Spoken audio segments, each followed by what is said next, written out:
Lucas 22, a partir do verso 7. Diz assim a palavra do Senhor: Chegou, porém, o dia da festa dos pães asmos, em que importava sacrificar a Páscoa.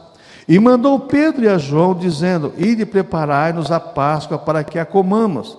E eles perguntaram: Onde queres que a preparemos?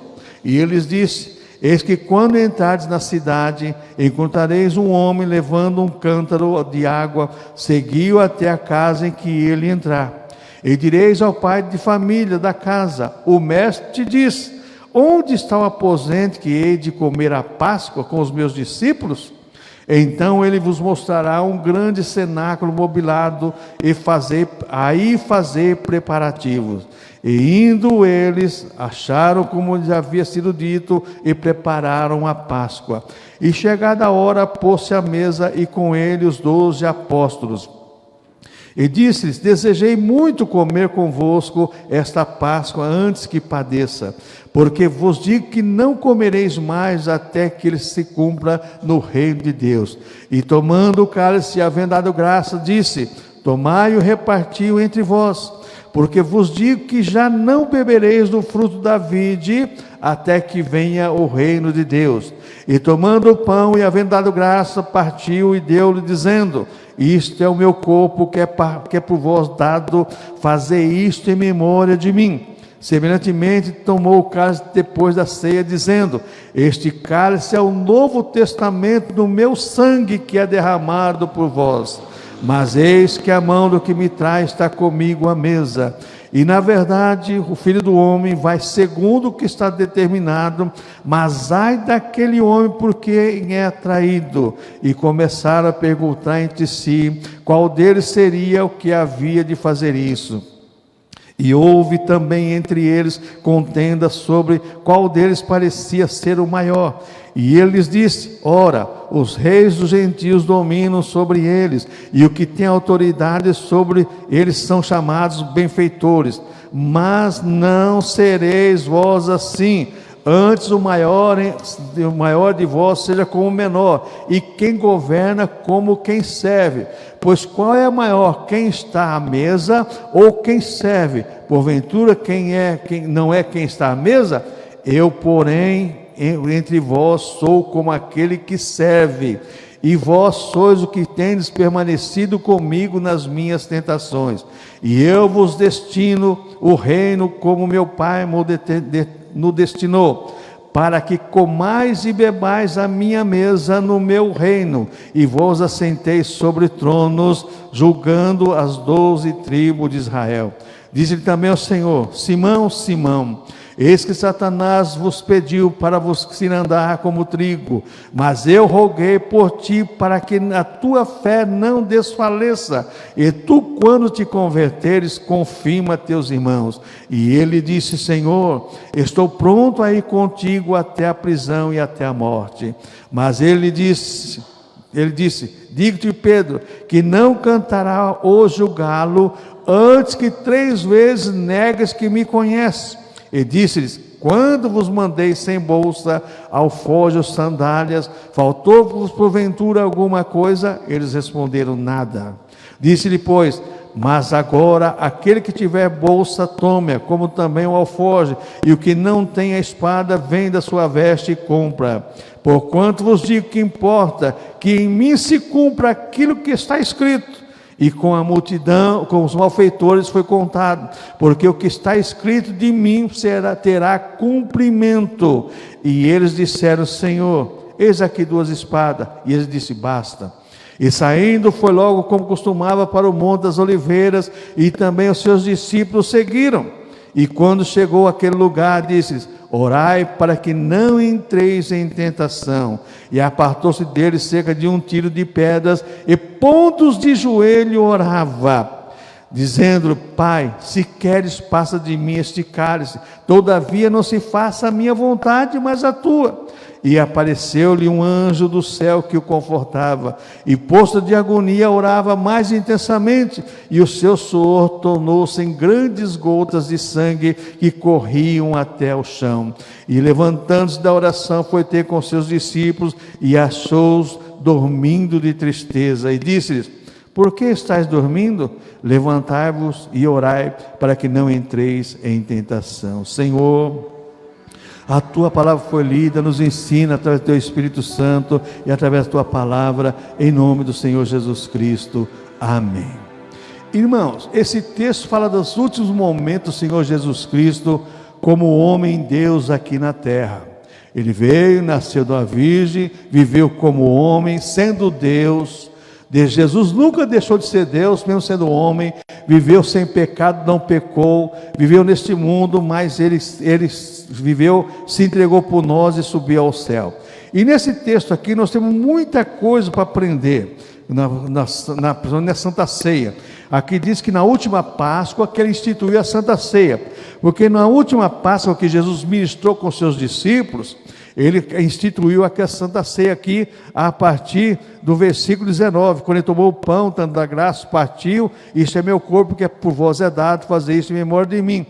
Os judeus comiam o pão, lá da Páscoa, pão amargo, com ervas, lembrando da Páscoa da saída do Egito.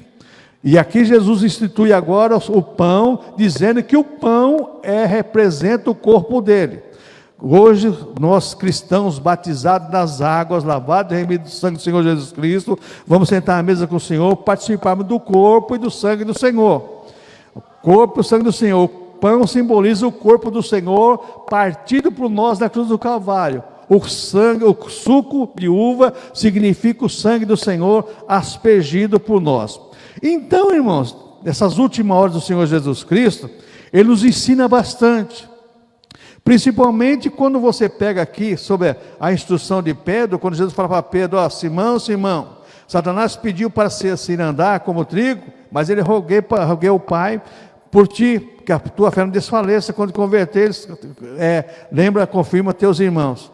Mas o Pedro, cheio de autoconfiança, e esse é um problema sério com o ser humano, autoconfiança, diz aqui o versículo 33, e ele disse, Senhor, estou pronto a ir contigo até a prisão e a morte. Jesus falou assim, negativo. Eu posso falar, irmãos, mas não está no meu coração. Jesus conhece o coração. Já falou para Pedro, Pedro, nas minhas palavras, não se acha tão grande não, rapaz, não se acha tão grande não. Antes que o galo cante 3 vezes, 3 vezes você vai me negar. Antes que o galo cante, 3 vezes você vai me negar. E negou mesmo. Negou mesmo. Mesma coisa somos nós, irmãos. Nós somos seres humanos, lavados e remidos do sangue do Senhor Jesus Cristo, salvos pela graça de Deus, mas necessitamos da misericórdia do Senhor dia a dia nas nossas vidas. A proteção de Deus tem que estar exclusivamente na nossa vida, porque senão ninguém estaria aqui hoje. Se não fosse a proteção de Deus, estaríamos aqui. Então a Santa Ceia é para nós cristãos o culto da vitória dos cristãos. É o culto da vitória dos cristãos. Esse é um culto onde você olha para os elementos e fala assim, poxa vida, eu era perdido, não tinha Deus, como nós vamos, varões aqui, o hino 239 do nosso cenário, grata nova Deus proclama, né? Diz a história, fala que meio de salvar se inventa, querendo agradar a Deus. Não, a salvação é através de Cristo. Não existe outro meio, a salvação é através de Cristo. Mas o homem inventa meios, principalmente a televisão, como se inventa tantos meios para ser salvo. E a salvação é somente através de Cristo. Então você vê aqui, essas últimas horas do Senhor Jesus Cristo, tudo que Ele passou, sofreu. Porque Jesus, irmãos, a teologia da cruz, ela é bem clara em dizer que Jesus, Ele sofreu afrontas, Ele sofreu agressões, Ele sofreu escárnios, Ele sofreu, veja bem, a irreverência dos discípulos que abandonou Jesus. Muitos saíram e deixaram só as mulheres que seguiam Jesus lá. E a Bíblia fala do Marcos, né, que saiu escondido para ver o que estava acontecendo. Quando falaram que ele era um dos deles, ele também pegou, ou saiu correndo nu, como a palavra de Deus diz. E o Pedro que negou Jesus. Jesus sofreu afronta de todos os lados, como sofre até hoje. Muitas pessoas dizem que são cristãos, mas não são cristãos. Afronta o Senhor Jesus Cristo. Mas a Santa Ceia é para nós lembrarmos de uma coisa: o sacrifício de Cristo fez por nós, lá na cruz do Calvário. remiu o nosso pecado, o sangue dele remiu o nosso pecado. Mas continua fazendo, nos guardando, nos preparando para vivermos eternamente com Ele, porque no futuro nós iremos habitar eternamente com o Senhor. Não sabemos se é hoje, se é amanhã, ninguém sabe o dia. Podemos a igreja ser arrebatada hoje, ou podemos ter um encontro pessoal com o Senhor. Mas a Bíblia diz aqui no versículo 22 o seguinte, irmãos, presta atenção no verso 22. E na verdade, o Filho do Homem vai segundo o que está determinado, mas ai daquele homem por quem é traído. O Senhor Jesus Cristo, Ele não foi enganado na cruz.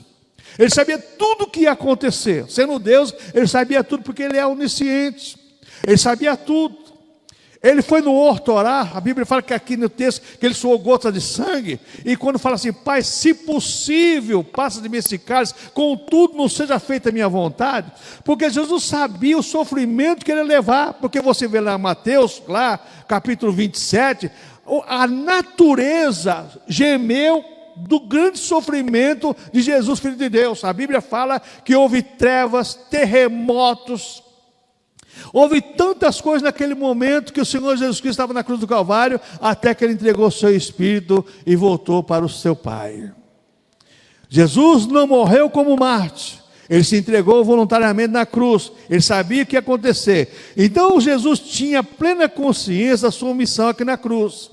Será que nós temos plena consciência desse ato de sentarmos à mesa com o Senhor? Porque, irmão, Santa Ceia, o Senhor é anfitrião. Nós somos convidados para sentar à mesa com Ele. Aqueles que são lavados, remidos do sangue do Senhor, que passaram pelo batismo das águas, essas pessoas são convidadas a sentar à mesa com o Senhor. Mas será que nós temos consciência desse ato, do que estamos fazendo realmente? Será que nós temos consciência que a nossa vida tem que estar com retidão diante do Senhor, para que Deus não venha achar em nós, como você lê lá em 1 Coríntios capítulo 11, quando Paulo fala, examine-se o homem a si mesmo, assim come e beba deste pão e desse cálice. Será que nós fazemos essa auto-introspecção, analisamos a nós mesmos? Jesus conhecia o coração de todos que o cercavam, Ele sabia de tudo. Jesus sabia de tudo que estava acontecendo. E o que iria acontecer também, Ele sabia de tudo. Jesus não ficou surpreso com os acontecimentos finais, não. Muita gente fala, coitado, Jesus sabia de tudo. Não houve surpresa para Jesus, porque o plano de Deus é eterno. O plano de Deus começou antes da criação do homem. Na economia de Deus, antes de Deus criar o mundo, a Bíblia fala em Apocalipse capítulo 13, fala lá em Hebreus, fala em 1 Pedro, 2 Pedro. O cordeiro que foi morto antes da criação do mundo.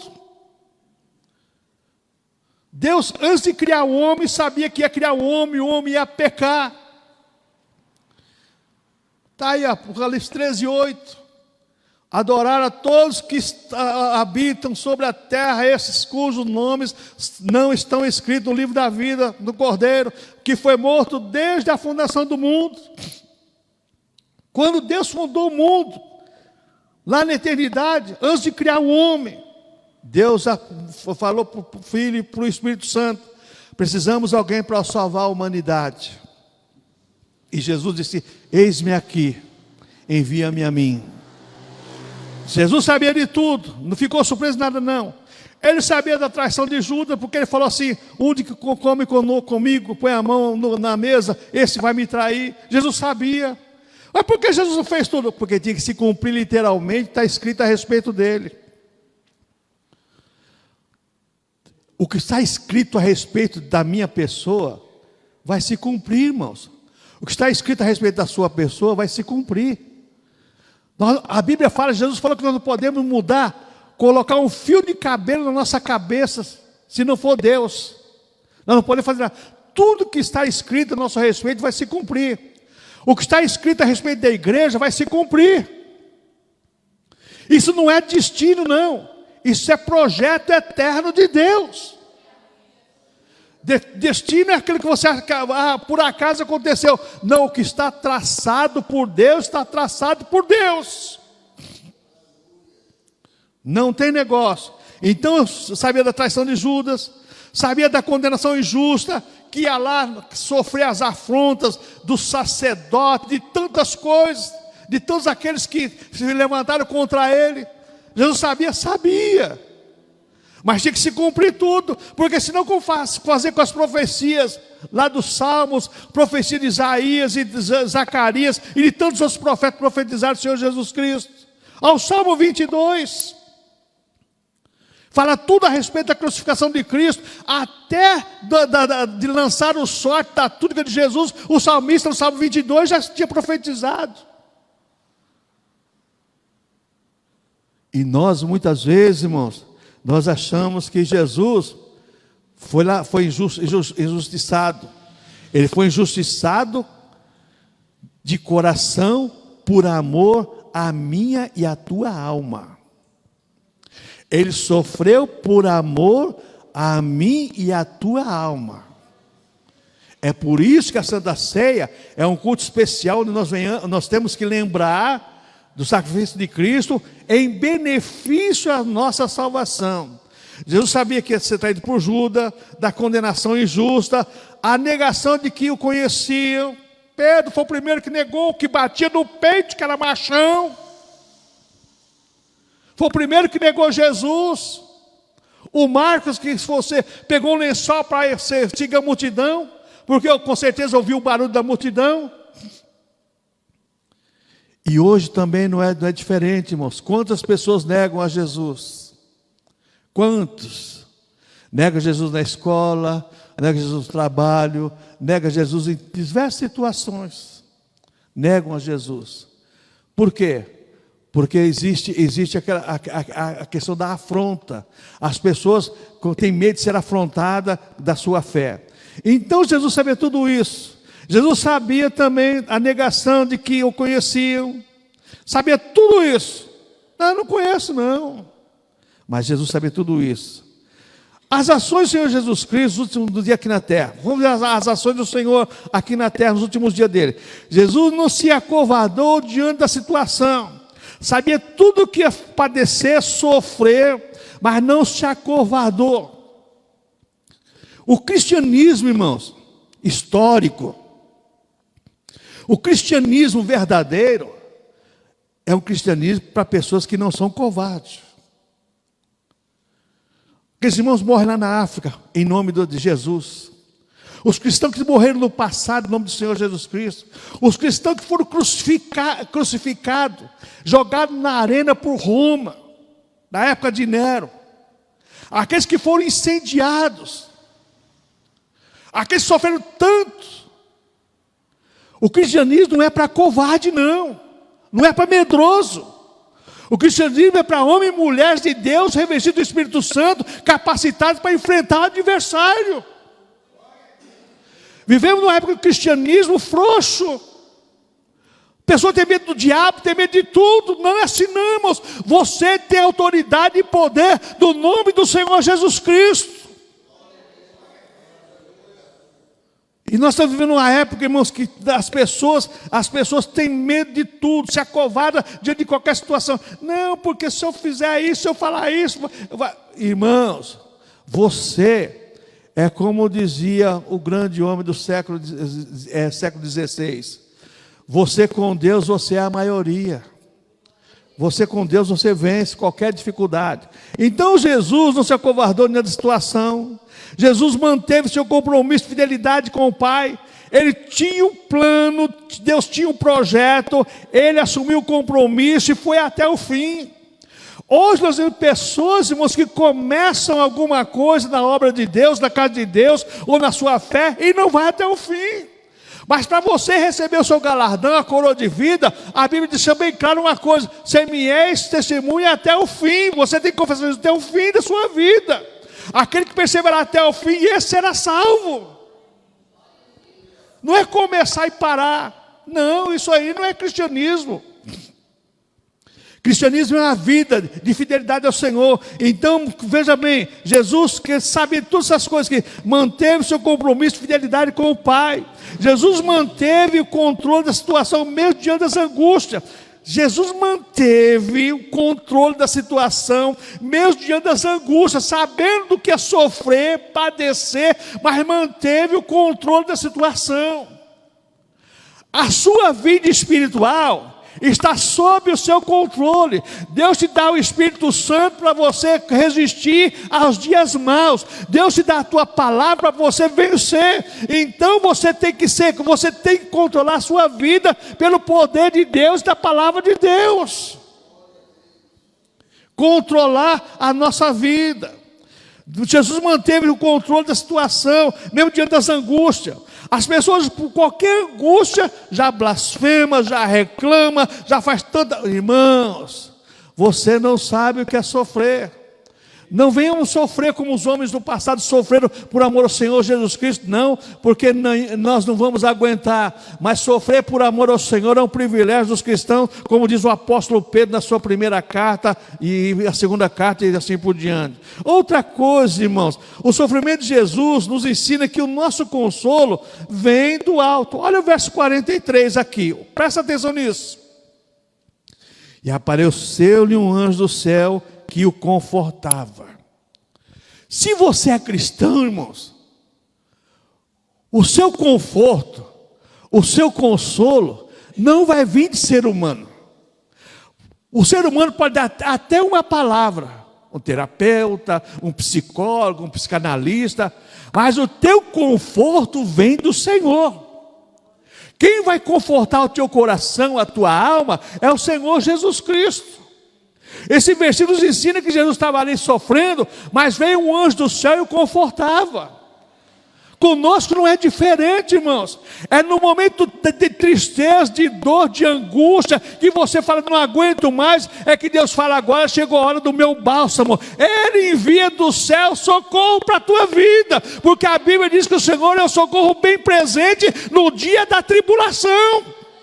Não é no dia da festa, não é no dia do churrasco, não, mas é no dia da tribulação. A palavra de Deus está errada, não. Deus é o nosso socorro, bem presente na hora da tribulação, pelo que não temeremos, ainda que a terra se mude, que o mar transtorne. Há um Deus no céu olhando para nós e dizendo para nós assim: eu estou aqui para te ajudar. Você é filho de Deus, você é cristão. Então, assim como Jesus recebeu de Deus esse bálsamo, nós também recebemos de Deus. As pessoas vão buscar alívio, buscar palavra de conforto, e tantos recursos em outros lugares. Não, busque no céu, porque do céu vem para você a tua recompensa. Outra coisa, irmãos, a Santa Ceia é para acordar os cristãos. Santa Ceia é o culto. Eu estava pensando nisso aqui, irmãos. Isso aqui é a maior realidade. A Santa Ceia é o culto para acordar você, para te chacoalhar, para falar, você está vivo, porque estou contigo, porque você precisa do Salvador, e eu te salvei, mas eu quero que você permaneça fiel. O que eu aprendo aqui nesse versículo 46 agora? E disse-lhes: por que estáis dormindo? Levantai-vos e orai, para que não entreis em tentação. A ceia do Senhor é para acordar os cristãos. Quantos dormem, tomam a Santa Ceia, está abençoado, a alma satisfeita, mas daí a semana já vai passando, e já fica uma rotina, e já começa a dormir o sono da indolência. E Paulo escreveu aos Efésios assim: levanta tu que dormes, levanta dentre os mortos, e Cristo te esclarecerá. Levanta, irmão, a mesa está pronta, a mesa está feia, preparada, Jesus está presente, Ele te salvou, e Ele quer comunhão com você. Deus não está longe, Deus está perto, está dentro do nosso coração. E as pessoas estão buscando Deus distante. Então a Santa Ceia é para acordar os cristãos. Na Santa Ceia é que demonstramos publicamente nossa comunhão com Cristo. Se você realmente é um adorador, você adora Ele de coração. Cadê os cânticos dos anjos da Santa Ceia que nós vivíamos no passado? Cadê os dons de línguas, de profecia, de revelação? Povo dormindo. De que a culpa é do pastor não, a culpa é sua. Eu tenho a minha parte, eu sei da minha parte, eu sei o que eu devo fazer. Agora as pessoas querem que os outros façam. Levanta dentre os mortos, e Cristo esclarecerá. Não dorme o sono da indolência, não.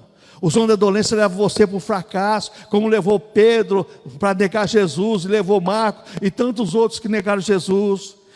Que mais eu aprendo em Santa Ceia, irmãos? Na Santa Ceia é que entramos no centro da história da nossa salvação. A Santa Ceia é o centro da história da nossa salvação, irmãos. Não existe um outro ato público mais lindo, mais belo, tudo quanto é adjetivo que você quiser usar, que faça isso que a Santa Ceia faz para mostrar para você que a Santa Ceia é o centro da história da tua salvação. Aqui está mostrando que Jesus fez por você, está fazendo e vai fazer eternidade, te dando uma vida eterna com Ele. Irmãos, nós precisamos desse Jesus, irmãos. Nós precisamos desse Jesus. Que mais eu aprendo da Santa Ceia, irmãos? A Santa Ceia é que nossa lembrança volta ao sacrifício de Cristo, olha para a cruz do Calvário. Não somos adoradores da cruz, mas olhamos para a cruz como a arma que Deus usou para a nossa redenção. Sacrificou seu Filho para nos remir do pecado. E aqui vai uma lembrança, talvez você não saiba. Você sabe por que as igrejas evangélicas, na maioria, não tem cruz? Agora a modernidade colocou cruz, né? Para as igrejas evangélicas não tem cruz no Brasil? Só no Brasil que não tem. Por causa da igreja católica, que na época que os portugueses dominavam o Brasil, eles proibiram qualquer outra igreja que viesse no Brasil colocar a cruz nas igrejas. Foi proibido, é por isso. Mas algumas igrejas deu problema. Quantos morreram por causa da cruz aqui no Brasil? Só na Baía da Guanabara, numa noite lá, foi 4. Está na história da igreja. E, aliás, está na história do Brasil.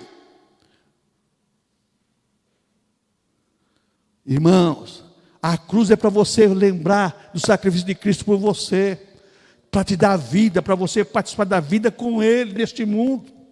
A nossa vida sem Jesus não é nada, irmãos. A nossa vida ela tem que estar com o Senhor Jesus Cristo. Então a Santa Ceia nos traz a lembrança, faz nós voltarmos ao sacrifício de Cristo que Ele fez por nós. Diante de todo esse sofrimento que você vê aqui em Lucas 22, Mateus 26, 27. Você vai ler, você vai ficar impactado com o que Jesus sofreu por você. E hoje as pessoas são indiferentes com tudo que é respeito ao Senhor Jesus Cristo. Irmãos, o século 21 é um século que promete arrebatamento da igreja, porque a apostasia está generalizando o arraial de Deus. O que mais nós vemos aqui, irmãos? Na Santa Ceia, vemos também os benefícios de Cristo em nosso favor. Também vemos o que Jesus fez e agora vemos o sacrifício de Cristo em nosso favor. O que Ele fez? Na obra executada por Cristo, eu tenho todos os privilégios. Sou salvo, remissão dos meus pecados, recebo a adoção de filho, eu sou reconciliado com Deus, eu recebo a regeneração, eu recebo a santificação, tudo isso na obra executada por Cristo. Mas também tem a obra determinada por Cristo. Na obra determinada por Cristo, eu tenho as obrigações, tenho meus deveres, como filho e filha de Deus, cada um de nós temos o nosso dever. Serei meus amigos se me amardes, se fazeres o que eu vos mando. No mundo tereis aflições, mas tem de bom ânimo. O ânimo está acabando com as pessoas, irmãos. As pessoas não têm mais ânimo para nada. Principalmente depois dessa quantidade de vacina que tomamos aí, né? Meu Deus do céu, quanta vacina. Ainda fui no posto esses dias, a mulher falou assim, até falta uma vacina aqui, seu João. Falei, meu Deus do céu, tá bom. Você está perdendo desânimo para tudo. Irmãos, não deixe o desânimo abalar a tua fé, a tua comunhão com Deus. Se alegre no Senhor. Hoje é noite de você se alegrar com o Senhor. Se alegre para você não chorar com os que choram. Se alegre para chorar com os que choram. Não vai trazer alegria para você não. Que mais eu aprendo aqui, irmãos? Na Santa Ceia, irmãos, nós proclamamos o evento mais extraordinário da história. A morte de Jesus condenado lá em Jerusalém, condenado por nós pecadores. A história registrou antes de Cristo, depois de Cristo, através desse ato que foi feito lá na cruz do Calvário. O mundo separado de antes e depois de Cristo. Então, esse é o evento mais extraordinário da história da humanidade. Não tem quem não conheça antes e depois de Cristo, porque está lá registrado. O que mais eu aprendo aqui, irmãos?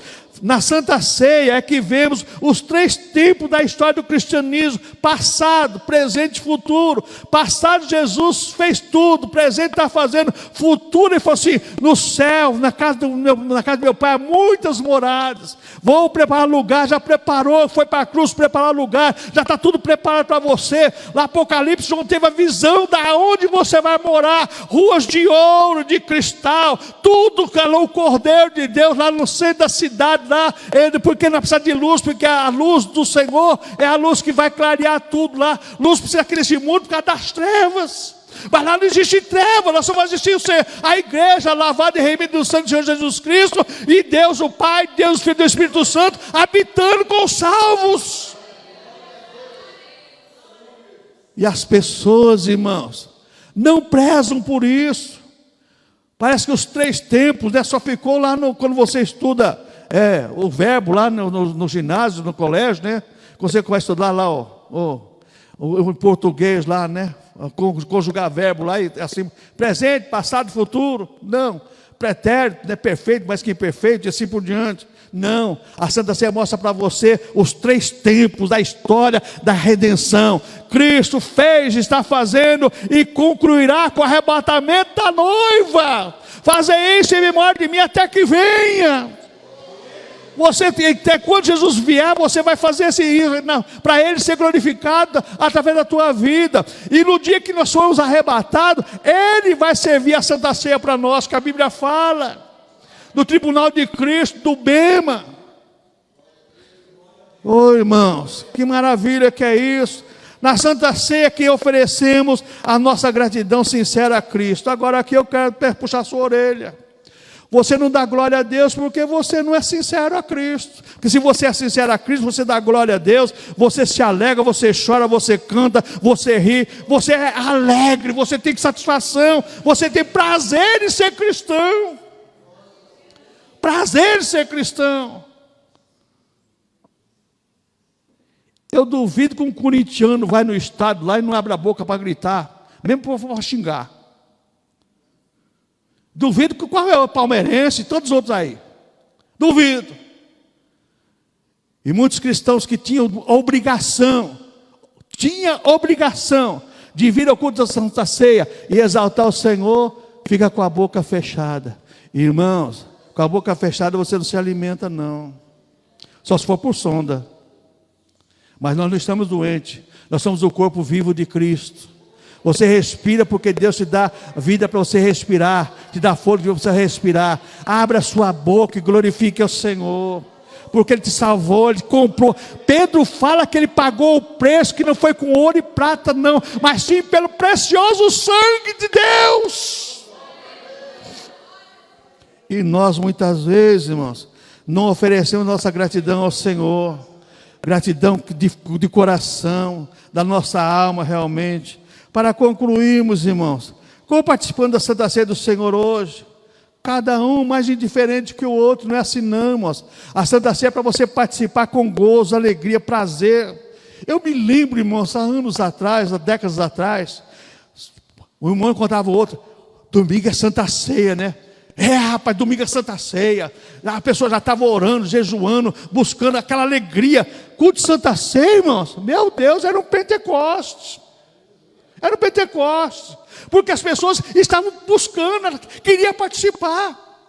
Hoje dá a impressão que tanto faz como tanto fez. Está que nem a história, está chovendo? Está, mas está chovendo para baixo ou para cima? Não sei, está chovendo. Irmãos, tem misericórdia, irmãos. Jesus tem a misericórdia de nós. Como participando da Santa Ceia do Senhor, com alegria, com gozo, com ousadia do Espírito, porque a Bíblia fala em Hebreus, irmãos, a Bíblia deixa bem claro: irmãos, tende por intrepidez entrar nos santos dos santos, pelo novo e vivo caminho, que é o sangue do Senhor Jesus Cristo. Você tem acesso ao céu através do sangue de Cristo, que lavou, remiu os teus pecados. Quando ele se crucificou, Pai, está consumado a obra que Deus está fazer. O que a Bíblia fala? Que o véu do templo se rasgou de alto a baixo, para você ter esse acesso, para mim ter esse acesso ao trono de Deus. Aleluia, irmãos. Como é o meu agradecimento ao Senhor Jesus Cristo pela minha salvação. Como que é o meu agradecimento? Simplesmente fazendo aquilo que eu sou obrigado, ou voluntariamente eu presto o meu culto a Ele, de gratidão a Ele. Irmãos, é fácil cantar, né? Te agradeço por me libertar e salvar, te agradeço. Cantar é bonito, né? Mas eu quero ver esse salário do coração realmente. Senhor, eu te agradeço porque o Senhor lá na cruz do Calvário, o Senhor pagou o preço da minha alma que estava nas mãos de Satanás. O Senhor comprou, foi lá, como Paulo fala aos Gálatas, tirou do mercado de escravo. Porque a nossa alma sem Jesus está no mercado de escravo, no mercado do capeta. Está nas mãos dele. Mas aí Paulo e os Colossenses falam assim: em escândalo toda a cédula que era contra vós, cravou na cruz. Nenhuma maldição tem mais para você, porque Ele cravou na cruz do Calvário. Você está liberto para exaltar e glorificar o nome do Senhor. Aleluia, irmãos, aleluia.